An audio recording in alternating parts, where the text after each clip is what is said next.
మనసేంటో చాలా విచిత్రమైనది కదా.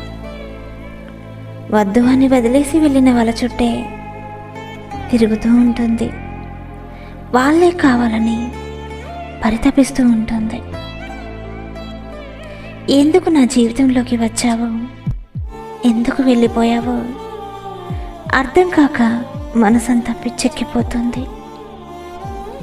ఒక్క క్షణం కూడా నిన్ను చూడకుండా ఉండలేని విధంగా నా మనసుకి ఏం మాయ చేశావురా.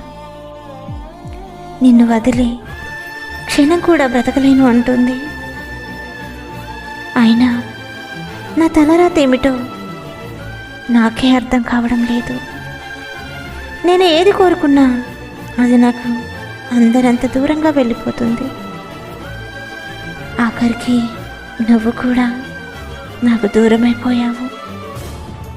నీకు నేను అవసరం లేదని నాకు అర్థమైపోయింది.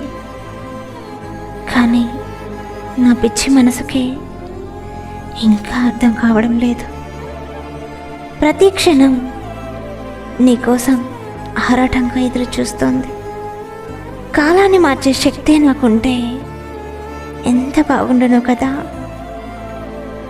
గతంలోనికి వెళ్ళి జరిగిపోయిన కాలాన్ని అక్కడే ఆపి ఉండేదాన్ని.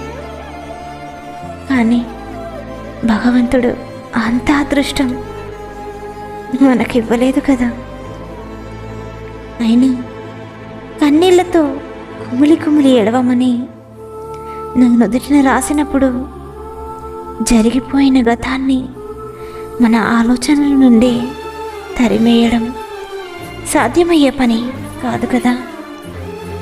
భగవంతుడు ఈ జన్మకి ఇక ఈ కష్టాలు, ఈ కన్నీళ్ళు చాలయ్యా. మరుజన్మంటూ ఉంటే మనిషిగా మాత్రం పుట్టించకయ్యా. పుట్టించిన కల్తీ ప్రేమ అనే విషవలయంలో పడదోయకయ్యా.